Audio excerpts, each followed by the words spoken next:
For many of us, our mothers were not even partnered in the healthiest way with our fathers or father figures. They did not have a healthy relationship or healthy marriages. And we watched that up close because we were their daughters. So that sent confusing messages about what love was supposed to look like, feel like, or be. We saw love modeled in a different way and mostly not in the healthiest of ways. Hey, friend. Welcome to the Rise and Rebuild podcast. This is your space to breathe again. A space for women of color, single women, and single mothers to finally feel seen, deeply supported, and reminded that you don't have to do this journey alone. My name is Lydia, a certified life coach and founder of Break the Cycle Global and a proud cycle breaker. Around here, we don't just talk about life. We get real about it. The messy, the magical, and everything in between. From breaking unhealthy cycles to mastering your mindset, navigating relationships, parenting, career, money, faith, healing, and so much more. This is where we rebuild when life doesn't go as planned. I know what it's like to feel stuck because I've been there. And now, my heart beats for women like you, ready to rise up and embrace love, abundance, and confidence. So whether you're carrying painful wounds, facing another hard season, or simply ready for a fresh start, you are in the right place, my friend. Grab your coffee, warm your tea, and welcome home. Because this is where we break, heal, and rebuild together.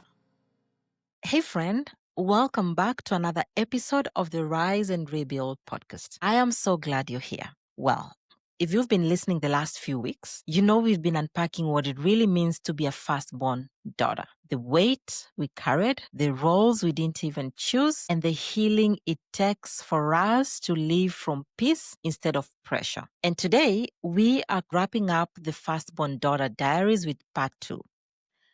We are going to have one of the most tender and most difficult conversations. We are going to talk about our relationship with our mothers or mother figure and how that bond now shapes the way we love, we live, and even mother today. But before we do, let me pause and say something. Due to popular demand and because you all are almost breaking my comment section on social media, TikTok especially, we now have a community app for us on School. So if you're a firstborn daughter, you are a single mother, you're a single woman, you're married, you're divorced, you're separated, you're just a woman looking for community and a place to just be yourself, then my dear friend, guess what? Our School community is the place for you. I want you to check it out on the link on the show notes and come join us. Get in the room. Let me be the first to welcome you home. And I just want to pause here and honor you all. I am sending so much love and compassion and the biggest virtual hug to all of you, to every woman that has come to my inbox, to my DM, saying how they've seen themselves in what I'm saying and how they resonate with that. Many of you from the comments, I could see I've walked through things you don't even have words for yet. And I honor your journey. If nothing else, I hope this podcast and episodes reminds you that you're not alone. You're not alone. There are so many other women and sisters that have walked through that journey that are also walking through the same journey. And when you join our community, you'll see that so many of us have stood where you're standing today, and you can absolutely rise and rebuild again. I promise you the community will be a safe place to process that pain. So again, welcome home. Welcome home. You can find the link in the show notes. Now, today's conversation, as I said, is going to be very tender and it's one of the most difficult conversations. It's emotional because it's layered and it might stir up some things you've kept buried for years. But I want you to listen in with a lot of grace and not guilt or shame. This is not about blaming or shaming your mother. It's about understanding her and understanding yourself. Because you can honor your mother and still heal from what hurt you. So this conversation is to understand the patterns we inherited from her so we can stop passing them down. We can absolutely, as I said, honor our mothers and still heal from what hurt us. Okay? So let us start at the beginning. Listen, many firstborn daughters grew up as their mother mirrors and molds. What do I mean by this? From a young age, you are not just a daughter. You became her helper, her confidant, and sometimes, if we are honest, her emotional support system. You learned early how to read her moods, how to keep the peace, how to make her proud. So much of who you became was shaped by what she needed. And because of that, many of us didn't get the space to simply be. We had to be good daughters. We had to be good examples. We had to be good at holding it together. And as I said in the previous episodes, somewhere along the way, we stopped being just children and became the emotional backbone of our families. And it's not because your mother or my mother was a bad person. No. Honestly, most of our mothers were doing the best they could with what they had. Many of them were surviving their own pain, their own broken childhoods, their own silent battles. But somewhere in that survival, we, their daughters, inherited their emotional labor. We carried burdens that are not ours. We carried their own burdens. We carried their own fears. We carried their own frustrations. We became little women before we ever had the chance to just be little girls. We were our mother's emotional support. Sometimes we became our mother's husbands, to be honest. And here's where it gets complicated. For many of us, our mothers were not even partnered in the healthiest way with our fathers or father figures. They did not have a healthy relationship or healthy marriages. And we watched that up close because we were their daughters. So that sent confusing messages about what love was supposed to look like, feel like, or be. We saw love modeled in a different way and mostly not in the healthiest of ways. We probably saw her endure abuse. We probably saw our mother endure abandonment and suffering, all in the name of love. And because of that, many of us firstborn daughters learned that love means keeping everyone happy, even at the cost of ourselves. Because our mothers didn't know how to say no, we learned to say yes when we wanted to say no, even when we were so exhausted, and we learned to stay silent to keep the peace and not to shake things up, because we learned and saw our mothers do just that. And the truth is, because of what she was going through, she was incapable of showing up healthy for you and I. It's not that your mother did not love you. No, she did. But her version of love was shaped by what she lacked. If she wasn't even nurtured herself, how would she know how to nurture you without needing something in return? Just think about it. Extend compassion to her. If she never experienced emotional safety herself, how would she know how to give it? So she raised you to fill that gap, to be reliable, to be strong, to be the one she could count on. And without realizing it, you now became her emotional anchor, even when it sank you, even when it drained you, because she didn't know better. And that is how codependent mother-daughter patterns form. One, on the other hand, gives too much. The other, on the other hand, takes too much. And neither really learns how to just receive. Okay? Now, let's shift gears a bit to something I call the silent competition. What is the silent competition?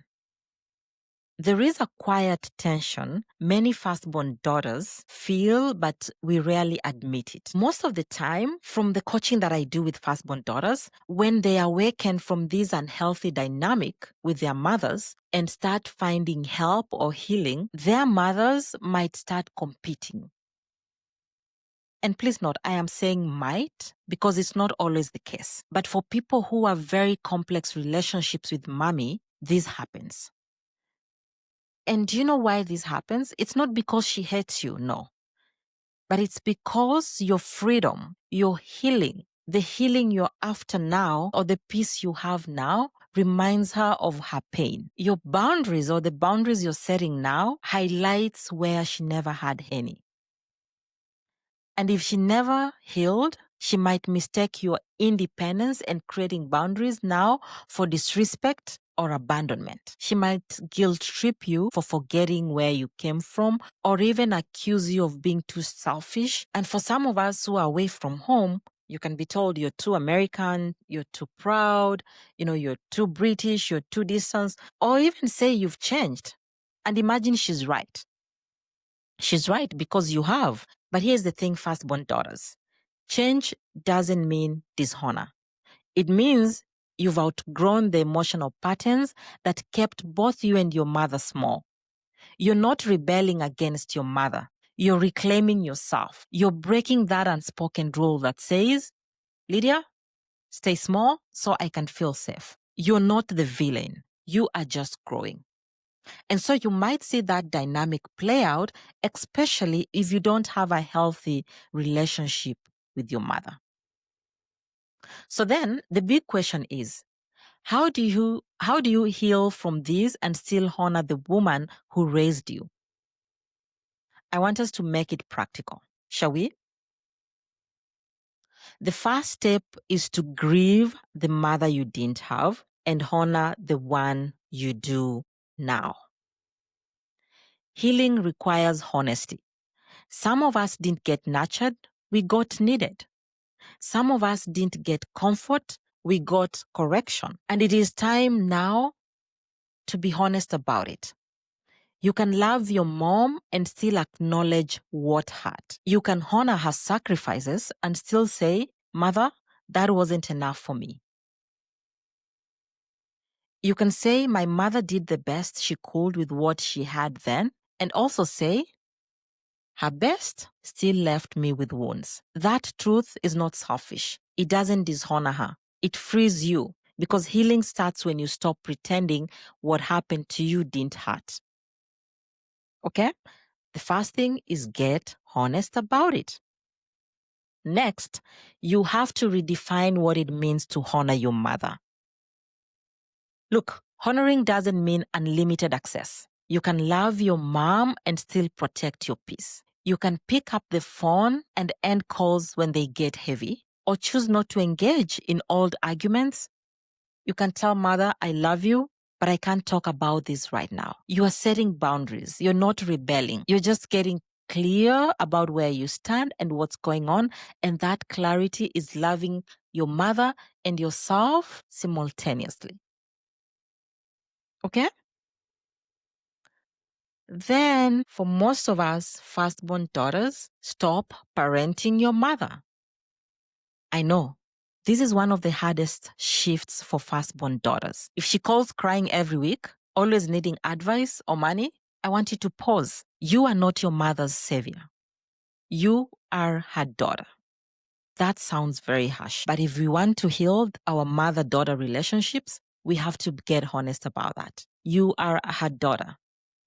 It's not cruel to say, Mom, I love you, but I can't carry that right now. You can listen to her without rescuing her. You can love her without absorbing her pain. And you can support her without sacrificing yourself. That is kind. That is healthy. It teaches both of you what love looks like without codependency. You might be told you're selfish, or that is your mother, she sacrificed a lot. But if you have to heal that relationship, then you absolutely have to do that. Another powerful step is to remother yourself. The little girl inside of you now needs a mother. You give yourself what she missed. Become that for her. You can sit with yourself, speak kindly to yourself, feed yourself, rest if your mother never did that. Reparent yourself. It doesn't mean you're replacing your mother. It means you're restoring your balance. You're teaching your nervous system that peace is safe and that you are no longer that little girl who had to hold everything together. Reparenting yourself and remothering yourself is one of the best things you can do for yourself if you never received motherly love. And finally, Ask God to show you your mother's story through his eyes. Ask him to reveal the parts of her that were just surviving. Sometimes God reveals not to make you excuse her behavior, but to understand how to break the cycle. You can bless your mother and still build something different. I can't say this enough. You can love her and still let go of what doesn't serve you. Okay?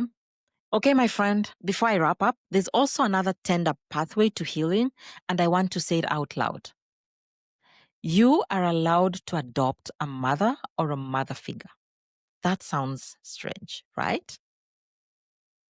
Listen, some of us didn't get enough nurturing in childhood. Others had love, but not guidance. And some had guidance, but not love or warmth. So finding a safe older woman to pour into you is not betrayal. You're repairing. It doesn't replace your mother. It meets a need your inner girl still has. Think of an auntie at church, a seasoned mentor at work, a neighbor, an older neighbor who mothers well, maybe your friend's mother who's steady and kind. Just look for qualities that are emotionally safe, that are consistent and wise. Adopting a mother doesn't mean you're replacing your mom. As I said, you're repairing the damage the relationship between your mother and you caused you. So finding an older woman, an older mother to mother you can also be a pathway to healing your mother wounds, to healing your relationship with your mother. You'd be surprised how many women out here would be willing to be that mother for you. And as you build that bond with your adopted mother, I want you to set gentle guardrails so it stays healthy. Share what you need, all right? Be very honest about it. Say it as it is. You're not needing rescuing, but you're needing repair with her, okay? And also pay attention to any red flags. If she competes with you, if she triangulates you, if she pries or uses guilt, that's not mothering. That is control. So as you adopt a mother, you also must be very careful to look for steady and safe mothering. While doing this, continue to honor your biological mother in how you speak about her, even while receiving what you need from your adopted mother. At this point, you're just grateful for what your mom did or could give you, but you're also letting other women help you grow. Let this chosen mothering be practical and embodied. Let it not be one-sided. Remember to keep it simple, keep it straight, and remember, you're not alone anymore. And please, please, please, as you walk through this relationship, practice receiving. Say thank you instead of you didn't have to. Let yourself be guided. Let yourself be celebrated. Let yourself be mothered. Okay? All right, my friend. As we close today, I want you to remember this with your whole heart. You're not betraying your mother by healing. You're fulfilling what she prayed for but didn't know how to say. You are the answered prayer of the woman who came before you. You're the one who gets to say, it ends with me. You're not her second chance. You are her redemption story. You're not here to repeat the pain she lived through. You're here to rewrite the pattern. So I want you to breathe, forgive yourself, forgive your mother, release yourself, release her, and rebuild. You don't have to carry what broke her, okay? You get to carry what restores you. You're breaking the cycle, and that means breaking everything that your mother had to go through that you don't want to go through. It doesn't mean breaking the bond, though. It means rebuilding it now on truth, love, and grace. Okay? Good stuff. If this spoke to you, I want you to share it with a sister who's navigating her own mother-daughter healing. Subscribe, please. Leave a review and stay tuned. We're just getting started with breaking unhealthy cycles, healing what still hurts, and rebuilding. So remember this, my friend. Your past doesn't define you. Your pain doesn't disqualify you. So you know what to do. Stay grounded, stay faithful, stay grateful. Let us break, heal, and rebuild together. I'll see you next week. Take care. Bye bye.